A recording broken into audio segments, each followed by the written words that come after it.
Hi friends, ఈ వీడియోలో మనం బస్ నంబర్ 375 గురించి తెలుసుకుందాం.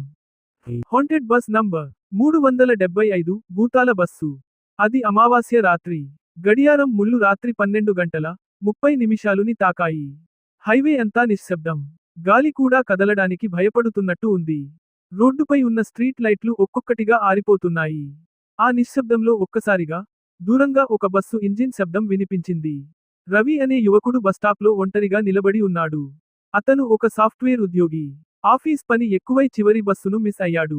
మొబైల్లో టైం చూసి, ఇప్పుడు బస్సు రావడం అసాధ్యం అనుకుంటున్న సమయంలోనే ఆ పాత బస్సు నెమ్మదిగా దగ్గరకు వచ్చింది. బస్సు ముందు బోర్డు మీద రాసి ఉంది. Bus number 375.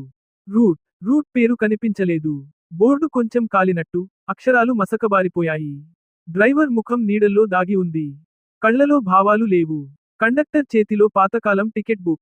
ఎక్కడికి అని అడగకుండా కండక్టర్ టికెట్ ఇచ్చాడు. టికెట్ చూసిన రవికి ఒళ్ళు గగుర్పొడిచింది. Date August 14, 1998. ఇది ఏంటి అనబోయేలోపే బస్సు ముందుకు కదిలిపోయింది. నిశ్శబ్ద ప్రయాణికులు. బస్సులో సుమారు 20 మంది ఉన్నారు. కాని ఎవ్వరూ మాట్లాడటం లేదు. ఎవరూ కదలడం లేదు. అందరూ ముందుకే చూస్తున్నారు, కళ్ళు మూసినట్టు. బస్సు లోపల గాలి చల్లగా ఉంది. ఏసీ లేకపోయినా చలిగా అనిపిస్తోంది. రవి వెనక సీట్లో ఒక వృద్ధుడు కూర్చున్నాడు. అతని శరీరం కాస్త వణుకుతోంది. అప్పుడే ముందు సీట్లో ఉన్న ఒక చిన్న పిల్లవాడు నెమ్మదిగా తిరిగి రవిని చూశాడు. అతని కళ్ళు పూర్తిగా నలుపు. అన్నా, నువ్వు ఇంకా బ్రతికే ఉన్నావా? ఆ మాటలు వినగానే రవి గుండె ఒక్కసారిగా ఆగిపోయినట్టు అనిపించింది. బస్సు చాలా స్టాపులు దాటుతోంది. కానీ ఒక్క స్టాప్ లోనూ ఆగడం లేదు. బయట రోడ్డులు మెల్లగా అడవిగా మారుతున్నాయి. మొబైల్ సిగ్నల్ పూర్తిగా పోయింది. రవి ధైర్యం తెచ్చుకుని కండక్టర్ని అడిగాడు. ఇది ఏ రూట్? ఎక్కడ ఆగుతుంది? కండక్టర్ నెమ్మదిగా తల తిప్పాడు. అతని ముఖం సగం కాలిపోయినట్టు ఉంది. చర్మం ఊడిపోతున్నట్టు, కళ్లలో ఎరుపు వెలుగు. మేము వెళ్లేది ఒకే చోటికి, చివరి ప్రయాణానికి. అంతే.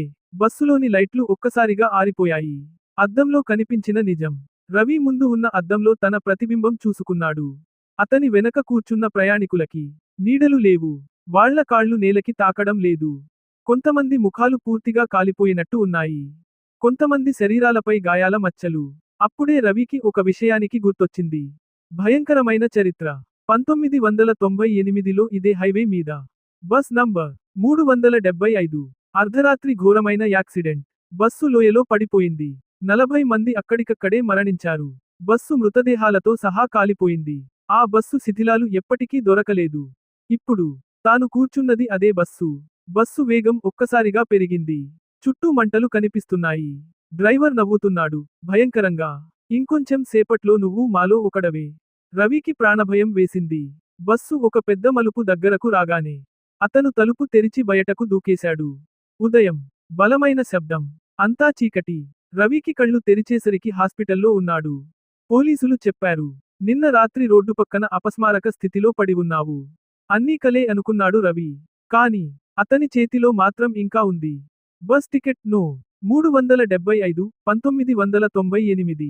చివరి హెచ్చరిక. ఆ రోజు నుంచి రవికి ప్రతి రాత్రి 12 గంటల 30 నిమిషాలకి ఒక శబ్దం వినిపిస్తుంది. Next stop, final destination.